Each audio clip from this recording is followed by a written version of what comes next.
Hey guys, welcome to another episode of the Perspectives Podcast. I'm your host, Ashley, and today we're going to talk about once. W-A-N-T-S, once.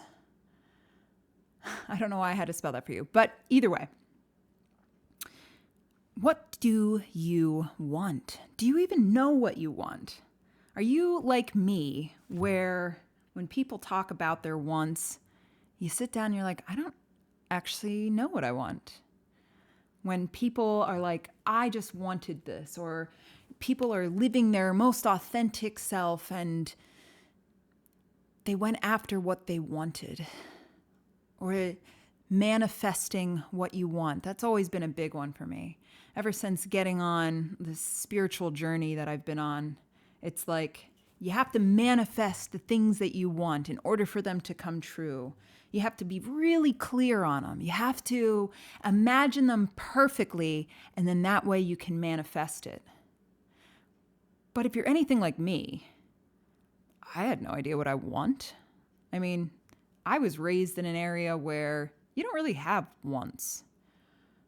It's what everybody else wants is what you want. And so here I am in an adulthood trying to learn, what do I want?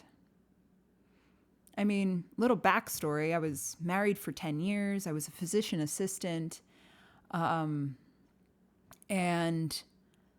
after that stuff ended, that's kind of all in that time frame. They all kind of, my old life fizzled out and this new journey began.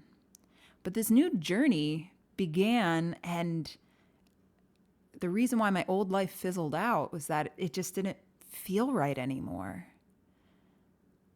But when you're kind of sitting in that, I get the image of like a caterpillar in a cocoon. You're in that gooey yuck stage of like, you don't really know who you are, or what direction you even want to head in. And boy, is that painful. Not only because you're a big goo mess and being dissolved into gelatinous lump, but also because your life was kind of built on this structure of maybe you didn't know what you wanted, but you were doing the thing. You had the rule book that society and everybody gave you, pretty much since adulthood. And it's like, you do this, you go to college, you get a degree, you get married, you get a house, you have some pets, and that's your life forever. And you play that game for a very long time. And when that game ends, or maybe it's still playing, or other people are playing it, and you want to just sit out an inning or two, it's like, wow, do I even really want to pick the game back up? But if I don't pick up the game, what do I do? And who am I going to play with? So I think that's kind of where I have been, was in this, what do I really want to do? Like, I don't want to play the game anymore. Maybe at some point I will, but under my own rules. I'm going to be that kid in the outfield picking flowers instead of paying attention to where the ball's going to go. But yeah, I don't know. Like, I think coming back to where we started here at this beginning of this episode is really finding out what I want. And like I said, it's always been this nebulous term, just like so many spiritual terms to me.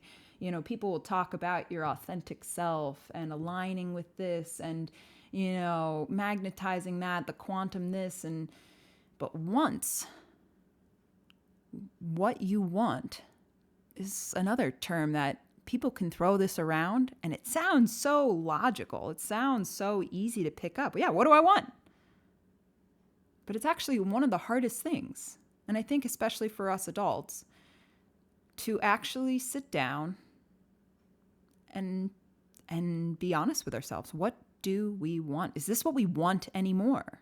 Is the life that we're living the one that we want anymore? Or are we doing it because it's what we know?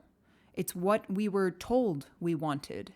It's what we strive to achieve in order to fit in with society, to be accepted by society, to be able to understand ourselves. Because I'm a whatever, I'm a physician assistant, or I'm a parent, or I'm a wrapping yourself around these identities so that you can identify, so that you can understand yourself.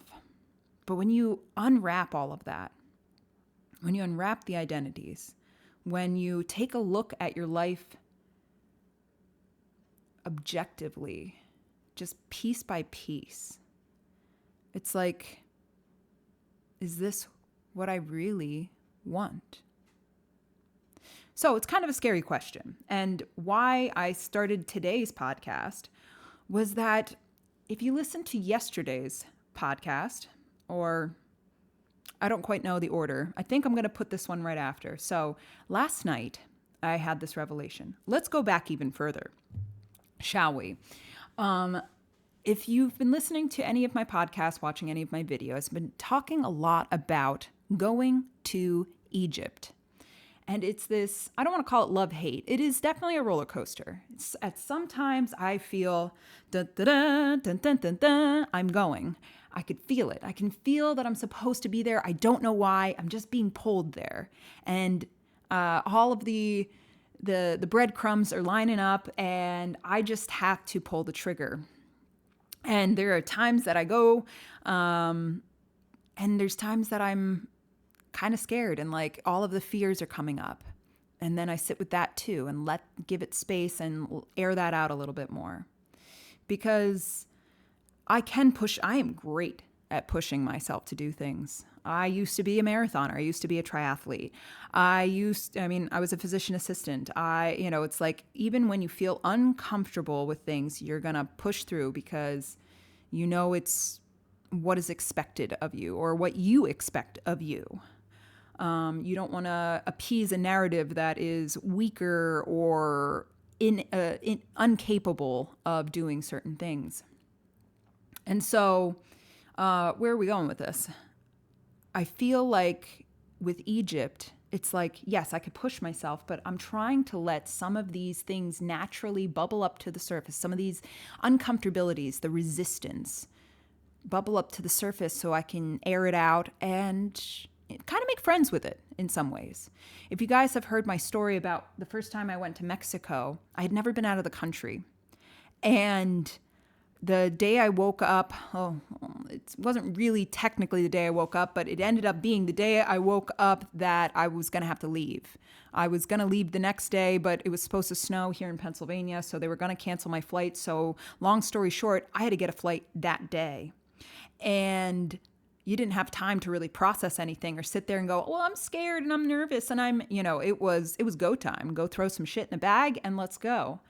But I was feverish and my body was aching and I felt terrible. I thought I had COVID because, was this last year? Yeah, this was last year.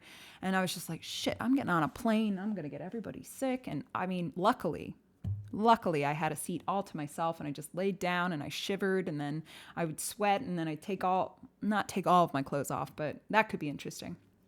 But once I landed, I felt great. And it was like all of that resistance that just kind of keeps you in place, kind of, I don't want to say dissolved. It was ripped from my being. So it did not feel like a light dissolution. It was ripped. But it gave me this awareness of, going back a little bit now. Yesterday, I had such a great day and so aligned and everything was still pointing towards Egypt that I sat down. I'm like, damn it, I'm doing it. I'm booking everything. I'm booking it. I was so excited. And when I go to click pay, I even just kind of sat with it just to see what it felt like, instead of just like mindlessly clicking. And I could feel the resistance, but I could also feel like kind of the light dissolving of some of that resistance. And okay, I was there, clicked pay and didn't go through. My credit card denied it. So you do that whole thing, say yes on your text messages. And then I did it all again. I sat there with the resistance and clicked pay. clicked pay, and it didn't go through again.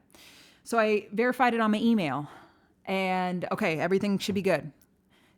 Long story short, I did this again and had to call, and finally, they were, okay, it should be good now. That's what they said to me.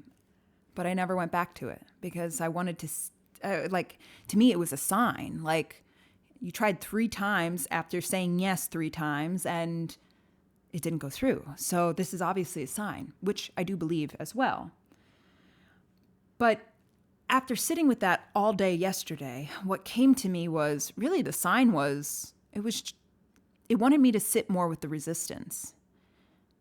Because resistance to me has always been maybe a navigator of my path. It's like I picture a river, with 2, it splits. So now there's 2. And it's like if you're a leaf, it's like you kind of want to go down the one that's nice and flowy and not the one that's kind of choppy and weird. And or if like there's even some rocks or branches and stuff in the way that kind of slows things down. It's like, I'd rather go to the other one. You'd rather the one that feels easy, feels comfortable, feels calm, and that's totally understandable. Yes, you want a calm nervous system. You want all of these things. But I'm starting to realize, if you listen to my episode last night, that resistance really is something that is keeping me from doing anything, actually. And it's like you always side with what's the easiest thing instead of siding with maybe what is, I don't want to say good for me, because how do you ever know, but different for me. Maybe pushing through a little bit of that resistance will get you to that place that you've been searching for that authentic self, what feels good. And so I recommend you go back and listen to my episode from yesterday. And so resistance. And maybe start to find those areas that feel a little bit more resistance. For me right now, it's Egypt, but I said in my episode last night, I started recognizing that something like breath work, whenever it's offered, I know I should do it because there's always big releases. And I'm not even scared of the releases so much, but it's the resistance around doing it because it feels like work. Exercise. I used to, 4 or 5 years ago, well, like I told you, I was a marathoner, I was a rock climber, I was a snowboarder, I was a this, I was a that. So you did it really for me, I did it for the identity, I'm so finding out. But I was exercising all the time because, well, if you want to be a rock climber, you got to be super fit. If you want to be a runner, you better believe that I'm, counting all of my carbohydrates that I'm eating. And you take it to those levels of extreme, but ever since giving up those identities, now I don't do anything. And which is not true. I've been starting to find modalities that feel good in my body.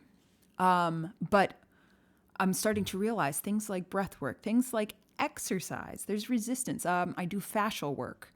And at first, it's like I was gung-ho for it. But then at some point, it was like I'm meeting some resistance. And instead of just pushing through that and trying to be curious about what's on the other side of that resistance, I, for a while, stopped doing it for like 2 or 3 weeks when I was doing it every day, maybe twice or 3 times a day. But I'm starting to realize how much of a player resistance has on navigating my path. And I think it's human nature to want to find the easiest path, go down the easiest path, do the things that feel super good. And there's a time and a place for that as well. Super good in your nervous system is what I was going to say, which there is a time and a place. I'm not saying be a martyr, be a masochist and, push yourself past your limit, because we can do that too. But yeah, there's something there about this resistance navigating my path. So now we're 1444 into this episode. Where are we going with this? So if yesterday I was talking about resistance, today I'm realizing what the overall thing that I'm really reaching for is finding what do I want. Because, yeah, I think in some ways it's like, what do you want? Oh, well, I want $1 million, or I want all of these things. I don't even know anymore. I want to start a business, or I want to help people, or I want to discover my magical powers, or I want to, whatever it happens to be.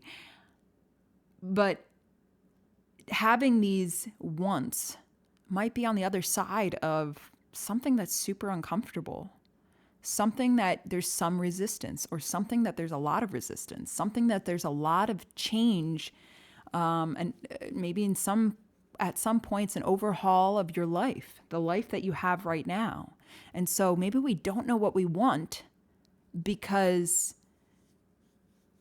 we only see it through the lens of where we're sitting, in this life of I live in this house, I'm married, I have kids, and I have whatever. It's like, well, what do I want? Well, it doesn't seem feasible when, I'd probably have to give a lot of that up.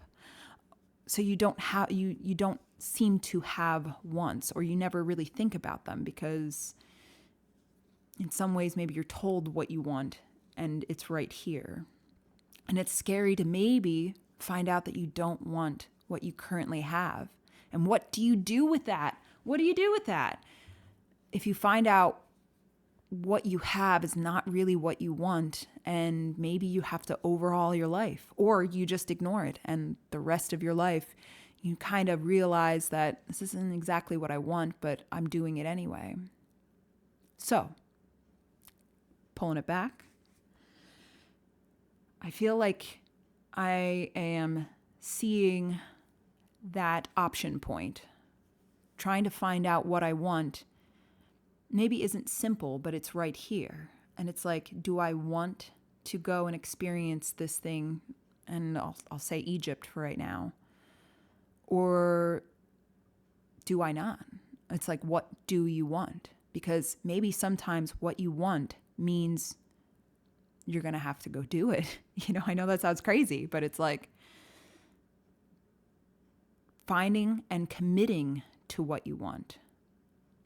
Striving for what you want might require some work, but it also, I don't know, you get that felt sense then of what you want. Maybe even just recognizing what you want. You don't have to go for it if you don't, but what is something small that you want even today? What that you get to play with, and or a dream that maybe will never, ever, ever come true because, that means you would have to overhaul your life. But playing in it. I get this story. It's not really a story, but it's I'll call it a story. Anyway, it doesn't matter. 4 years ago, something like that. I had a friend. Oh gosh, how did this all work out? Anyway, it doesn't really matter, but I was having lunch with a friend, and somehow we started talking about travel. And this was something that I was curious about. I had never really traveled. I was living in California, but international travel sounded completely ridiculous, like no freaking way. And she said, well, what does it look like to just pretend? Let's just pretend, go home and look up the flight ticket prices for whatever, Thailand, I think is what I was interested in at the time. And, just play along. Like, what would it look like to, look up the travel advisory? Is it a red zone? Is it a yellow zone? I don't actually know if that's a thing, but play along and just, okay, and now look up hotels and look up things that would interest you to do there, and just kind of play. And then maybe it'll help to abate some of those fears of like, can't happen, won't happen. But if you never even look, you're never really giving it any life, any possibility. So maybe your thing is, starting a coffee truck or something. Who knows? That you're trying to play around, with something new, but it sounds so ridiculous because, well, I'm a doctor. Why would I want to start a coffee truck or that, whatever it happens to be? But just play around. What would it look like? What would it look like to do something that maybe you've been curious about, but won't let yourself even think about because that would be ridiculous? And just play. Allow yourself some play. So, I guess kind of tying this all back, it's like, we're talking about once. And I think this has always been a concept for me that has felt daunting, but I don't even want to say impossible, but just that, well, I don't have any once. But now I think that's what I'm finding out is like what I want does require some work. I'm finding that I can't have two lives, even though if I could somehow get myself signed up to have 20 lives and send them all over the place and do things and learn things and see things and then come back and then we just kind of like all rejoin together and then I have all these experiences, boy, that would be great. However, since I haven't figured out how to do that yet, I'm starting to realize that it's like you have choices and you do have wants and needs, but it might be sacrificing the life that you know. Actually, very likely it would be. And it's coming to terms with that. It's like, if you want, for me, for example, if you want to go to Egypt, you got to get out of Pennsylvania. If you want to travel the world and eat all the fun foods and experience different cultures and learn different languages, which you can learn languages here too, but you might have to leave here. And who knows, whatever else that I potentially want. But it might disturb the life that you know. And I think it's also, I don't want to say mourning that, but yeah, coming to terms with that. What do you really want? And once you know maybe kind of what you want, are you going to go for that? Are you going to commit to that? Because I'm not saying I can't come back. Yeah, I can land in Egypt, turn around and get the next flight right back out. But it's like in some ways, are you gonna commit to yourself? Are you gonna commit to your wants? And therein lies some of the fear, I think. Some of the resistance is giving up the life in some ways that maybe or at least altering it in some ways in order to placate your wants and recognize that you do have wants. So anyway, wanted to make an episode. I am going to cut this one off. Let me know in the comments below what you guys have been thinking of the new content. If you're enjoying it, the new setup, the new podcasts. I've been throwing a lot of new stuff out because I've been wanting to play a little bit more. And so there you go. There's a want right there. I know this is something that I want. And maybe I'll turn around and make a whole new episode about this, but there's a lot of fear in doing the things that you want. So yeah, let me know what you guys are thinking. Click like, click subscribe, send it away, leave me some comments. Let me know what's going on in your guys' life. All right. I will check you guys in the next episode. See you later.